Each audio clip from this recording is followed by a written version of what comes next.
Good morning everyone, welcome back to my channel. और अभी मेरी थोड़ी थोड़ी नींद खुली नहीं है। बस मैं सुबह उठ के बालकनी पे आ गई हूँ ताकि अच्छे से जग जाऊँ, क्योंकि सुबह सुबह उठने में बड़ी आफत होती है। बट अब मैं कोशिश करूँगी सुबह टाइम पे जल्दी से उठूँ। तो सबसे पहले वॉक करेंगे, आज चलते हैं फिर। तो वॉक करने के लिए मैंने गोल्डी के शूज़ रख लिए थे, मुझे बड़े अच्छे लगे। मैं आपको दिखाती हूँ, वही शूज़ पहन के अब मैं जा रही हूँ वॉक करने। ये शूज़ थे, बढ़िया लग रहे थे ना, और बहुत ज़्यादा सॉफ्ट भी हैं, तो वॉक करने में मुझे आसानी रहेगी, इसीलिए मैंने रख लिए। तो आज वॉक करने हम लोग आए यूनिवर्सिटी, क्योंकि दो लोग थे और गोल्डी है नहीं, तो हम लोगों ने सोचा चलो बाइक से चलते हैं। वहाँ पे बाइक खड़ी कर देंगे अभी और फिर हम लोग करेंगे वॉक। तो यूनिवर्सिटी में इतना अच्छा ग्रीनरी रहता है, इतना अच्छा लगता है कि पूछिए ना। और आज देखिए कितने स्टेप मैं अपने कंप्लीट करती हूँ मॉर्निंग के। तो अब वॉक कर चुके हैं और अब हम लोग आए हैं यहाँ से थोड़ा सा सामान लेने घर का। तो अभी मैं आप लोगों के कमेंट देख रही थी और बहुत ज़्यादा कमेंट आए थे सीटेट को लेकर के, कि सीटेट पहली बार में कैसे क्वालिफाई करें। और कोचिंग करने के लिए अगर पैसे नहीं है तो भी कोई दिक्कत की बात नहीं है। मैंने भी फर्स्ट अटैम्प्ट में ही सीटेट क्वालिफाई किया था और बिना कोचिंग के ऑनलाइन या ऑफलाइन मैंने कोई कोचिंग नहीं की थी। जबकि उस टाइम पे मैंने सिर्फ डीएलएड क्वालिफाई किया था और डीएलएड का शायद रिजल्ट नहीं आया था कि मैंने सीटेट का फॉर्म फिल किया। और इसके साथ में घर भी था, ससुराल में भी, और यहाँ पे बहुत सारे काम होते हैं, तो उसके साथ साथ पढ़ाई करी थी और सीटेट मेरा क्वालिफाई हो गया था। अच्छे नंबर थे मेरे। नंबर अगर आपको जानने हैं तो आप लोग मेरी वीडियो में चेक कर सकते हो, प्रीवियस वीडियो मेरी, क्योंकि उसमें मैंने पूरी अपनी अच्छे से मार्कशीट आप लोगों के साथ शेयर की है। सो गाइस, सबसे पहले मैंने सोचा आप लोगों को स्ट्रैटेजी बता दूँ, तो मैं अभी वही कॉपी पे नोट कर रही थी कि आप लोगों को करना क्या होगा। सबसे पहली बात, क्योंकि सीटेट अगर आप क्वालिफाई नहीं करोगे, सीटेट या यूपी टेट दोनों में से कोई एक क्वालिफाई करना है। और यूपी टेट की अभी कोई डेट नहीं है और 1-4 से जुड़ता है या नहीं जुड़ता है ये अभी कहा भी नहीं जा सकता। बट लगभग ये है कि हाँ, नया शिक्षा आयोग अगर बन रहा है तो कहीं ना कहीं जुड़ भी सकता है। कुछ चीज़ें तो चेंज होंगी, जैसे कि सुपर टेट का सिलेबस वगैरह हर चीज़ें। तो ये सारी चीज़ें ध्यान में रखते हुए यही लग रहा है कि सुपर टेट के लिए आप लोगों को सीटेट अभी से निकालना होगा। सीटेट क्वालिफाई कर लोगे तो एक मेंटली टेंशन दूर हो जाएगा। सो गाइस, चलिए अब मैं आपको बताती हूँ फर्स्ट पॉइंट। आप लोग के पहले क्वेश्चन बहुत ज़्यादा आए थे कि पेपर 1 एंड पेपर 2 दोनों को साथ में क्वालिफाई कर सकते हैं या नहीं। तो बिल्कुल कर सकते हो। मैंने जब पेपर 1 का फॉर्म भरा था तो पेपर 2 का भी भरा था, क्योंकि 1200 रुपये में पेपर 1 एंड पेपर 2 दो भरा जा रहा था और 1000 रुपये में शायद पेपर 1 भरा जा रहा था उस टाइम पे जब मैंने एग्ज़ाम दिया था। अभी का मुझे रेट नहीं पता है, मेरे ख्याल से उतना ही होगा, बढ़ना तो नहीं चाहिए फॉर्म फीस। तो उस टाइम पे आराम से मैंने पढ़ा और पेपर 1 पेपर 2 दोनों एक साथ क्लियर किया, क्योंकि उसमें देखिए मेरा सब्जेक्ट था मैथ्स और साइंस। मैंने बीएससी मैथ्स से करी है। तो मैथ और साइंस जो लैंग्वेज के 60 नंबर के पेपर 2 पे क्वेश्चन आए थे, उसके लिए प्रैक्टिस कहाँ से करा था मैंने। एसएसटी जिनका है उनको भी आराम है यार, previous year paper set solve करिए आप लोग। प्रीवियस ईयर इसलिए मैं कह रही हूँ, उससे आपको एक दो आइडिया हो जाएगा। तो डेली का ज़्यादा नहीं, सिर्फ एक प्रीवियस ईयर रखिए। अभी तो आपके पास बहुत ज़्यादा टाइम है, अच्छे से पढ़ाई भी हो सकती है। तो डेली का डेली एक प्रीवियस ईयर सॉल्व करिए सेट। उसके बाद में आप एक कॉपी बनाइए, उस कॉपी में जितने क्वेश्चन आपके गलत होंगे, जैसे कि सेट सॉल्व करते हैं तो क्वेश्चन गलत आते हैं, उसे हम वहीं छोड़ देते हैं, बट आप लोग उसको छोड़िएगा नहीं, उस क्वेश्चन को नंबर डाल के नोट करते जाइए। और मैंने भी यही किया था। लास्ट टाइम पे जिस दिन मुझे पेपर देना था तो मेरा सेंटर चंडीगढ़ पड़ा था, क्योंकि मैं अभी वहाँ पंजाब में रह रही हूँ और मैंने इधर ही आसपास का सेंटर डाला था। तो मेरा सेंटर जब चंडीगढ़ गया था तो मैं वो पतली सी कॉपी लेके गई थी। एक रात पहले हम लोग यहाँ से निकल लिए थे और यहाँ पे इनका ऑफिस भी है इनकम टैक्स का, वहाँ पे तो कोई प्रॉब्लम वाली ऐसी बात नहीं थी। तो पता है क्या हुआ, मैं वो पतली वाली कॉपी लेके गई लास्ट टाइम पे रिवाइज करने के लिए। वो चीज़ बहुत ही ज़्यादा बेनिफिट थी। नेक्स्ट अगर हम बात कर लेते हैं ट्रिक की, कौन सी ट्रिक से कैसे पढ़ाई करें। तो जब आप देख रहे हो किसमें प्रीवियस ईयर सेट सॉल्व करने के बाद कि किस सब्जेक्ट में आपके कितने नंबर आए हैं, तो नंबर की कैटेगरी पहली चीज़ अलग अलग रखिएगा। सीडीपी में जितने नंबर बने उसको अपनी कॉपी में नोट करिए, ईवीएस में जितने बने उसको नोट करिए, और फिर जिस सब्जेक्ट में आपके नंबर कम है उस सब्जेक्ट पे फोकस ज़्यादा करिए। नोट्स की बात करते हैं अगर, तो मैं हमेशा कहती हूँ कि आप लोग को अगर मेरी नोट्स, ये मेरी सीटेट की पुरानी नोट्स अभी भी रखी हुई है। यूपी टेट के लिए मैंने कोई खास नोट्स नहीं बनाई थी, बट सीटेट के लिए मेरी नोट्स है, और आप लोग चाहो तो मैं उसे प्रोवाइड कर सकती हूँ, आप लोग की हेल्प हो जाएगी उस नोट्स से। तो जब भी कहिएगा आप लोग कमेंट बॉक्स में मुझे बताइएगा। मुझे ये नहीं समझ आता मैं दूँ कहाँ पे आप लोगों को ये सारी नोट्स, क्योंकि टेलीग्राम पे मेरा अभी कोई चैनल नहीं है, वरना मैं टेलीग्राम से ही दे देती। और अगर आप लोग को ज़्यादा नीड हुई, अगर ज़्यादा कमेंट आएंगे तो फिर मैं टेलीग्राम पे अपना चैनल बना के अपनी नोट्स आपके साथ शेयर कर दूंगी।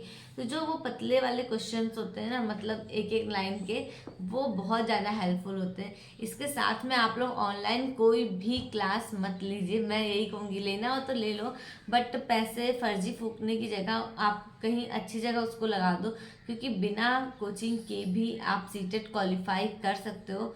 यूट्यूब पे इतने सारी क्लासेस है, सभी टीचरों को मत पढ़िएगा, सिर्फ कोई एक टीचर डिसाइड कर लो कि हाँ मुझे इस टीचर से पढ़ना है, चाहे वो हिमांशी मैम हो या कोई भी हो, बस उनका ही वीडियो देखिए, उनके ही चैनल को सब्सक्राइब करिए। और बाकी ये नहीं कि आज सीडीपी इनकी पढ़ लेते हैं, कल उनकी पढ़ लेते हैं, ये सब करना बिल्कुल बंद कर दीजिए, इससे नहीं हो पाएगा। मैंने उस टाइम पे ऑनलाइन शायद हिमांशी मैम का पढ़ा था, क्योंकि वो उस टाइम पे बहुत फेमस थी और सीडीपी के लिए बहुत ही अच्छी थी। तो ज़्यादा मैंने उनकी वीडियो भी नहीं देखी थी, मैंने तो मेन काम बस अपना प्रीवियस ईयर सेट सॉल्व किया था, प्लस डीएलएड के लिए जो मेरे पास बुक थी, एक मेरे पास शायद गाइड थी, पवन या पंकज की गाइड होती है, वो थी मेरे पास, और सीरीज थी पतली पतली, उसको मैंने पढ़ा था। हिचकी आ रही है, उसको मैंने पढ़ा था और उसी से मेरा हो गया था, अच्छे मार्क्स भी आ गए थे। आप लोग मेरे मार्क्स चेक कर लेना। तो इसके अलावा कोई भी कंफ्यूजन हो सीटेट से रिलेटेड तो कमेंट बॉक्स में ज़रूर बताइएगा। तो अभी ये गए छत पे कपड़े डालने, और अब तक तो यही होता था कि गोल्डी रहती थी तो आप लोगों को दिखता था कि हम और गोल्डी जा रहे हैं छत पे कपड़े डालने, बट अभी क्या है कि गोल्डी है नहीं, और आज बहुत सारे कपड़े थे, क्योंकि मशीन लगाओ तो इकट्ठा ही सारे धुलने होते हैं, और इसी चक्कर में रह गए कि चलो यही जाएंगे डाल आएंगे, क्योंकि मुझे भारी लेके छत पे नहीं जाना है। तो चलिए मैं थोड़ी सी उनकी हेल्प करा देती हूँ, छत पे कपड़े डाल बाकी लेके चले गए। अभी मैं नीचे खाना बना रही थी, आज लेट भी हो गई हूँ। गोल्डी की बिना आदत तो है नहीं, तो धीरे धीरे लगेगा आदत साथ। चलो देखते हैं कर क्या रहेंगे। अधिकतर कपड़े तो डाल ही चुके, कोई मदद चाहिए? क्यों? तुमने क्या लगाया था प्रोग्राम में? ये दो तार पे क्यों ऐसे कर दिए? वो नीचे लगा वैसे, ये देखो इधर क्या गंदा है? ये कैसे हुआ? तो भाई जब वो पानी कितना भारी है तो देखो। दोहर भारी है।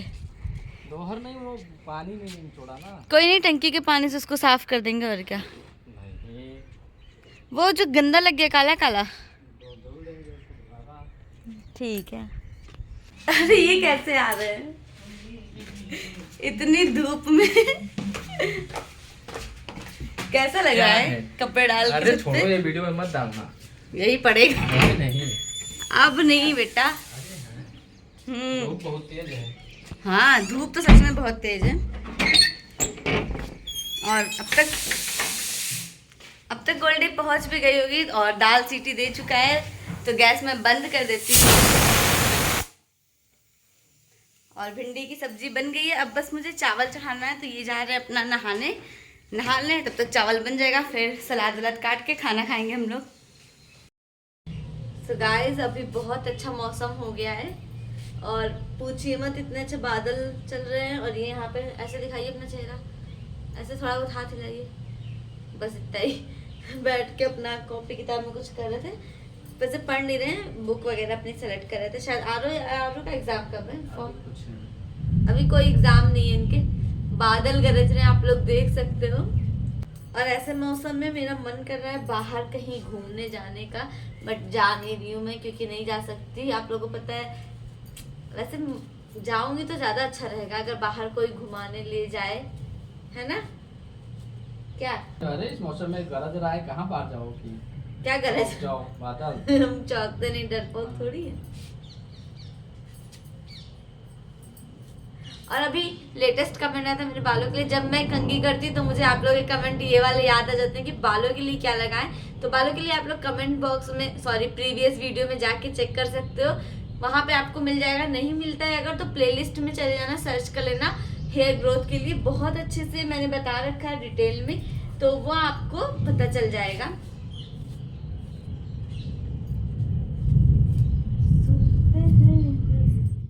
और एक जरूरी बात, कभी भी कंघी, अगर आपके बाल मतलब अच्छे हैं मोटे, तो ये पतली वाली कंघी से नहीं करना चाहिए। मेरे पास एक ग्रीन कलर की थी मोटी सी कंघी, बट वो मिल नहीं रही है, पता नहीं गोल्डी ने कहाँ रख दिया है, ढूंढा तो मैंने। अब अगर नहीं मिलेगी तो उस टाइप की दूसरी खरीदनी पड़ेगी, पर उससे पता है ना बाल कम टूटते हैं, और इस वाली कंघी से बहुत ज़्यादा बाल फंसते हैं, तो दिक्कत तो आती ही है। बट अभी मिल नहीं रही तो मुझे मजबूरी में इसी से काम चलाना पड़ रहा। इतने दिनों बाद अकेले खा रही हूँ गोल्डी के बिना, बेकार लग रहा है बट कुछ नहीं, धीरे धीरे आदत हो ही जाएगी। तो चलिए स्टार्ट करते हैं। तो गाइस अभी मैं रेडी हो चुकी हूँ, बस मॉइस्चराइजर लगाया एंड लिप ग्लॉस, और लिया है नमकीन और पानी, और बाहर अभी बारिश होने लगी है, शाम के 7 बज गए हैं, तो बस बारिश के मज़े लेते हैं यही बालकनी में बैठ के। और गोल्डी से हमको बहुत ज़्यादा याद करी, अगर गोल्डी होती तो हम लोग और इन्जॉय करते, बट नहीं है, तो फिर भी धीरे धीरे इंसान सीख ही जाता है किसी के बिना जीना, है ना। तो भी देख सकते हो कितना अच्छा मौसम है, ऐसे बारिश हो रही है मज़ेदार।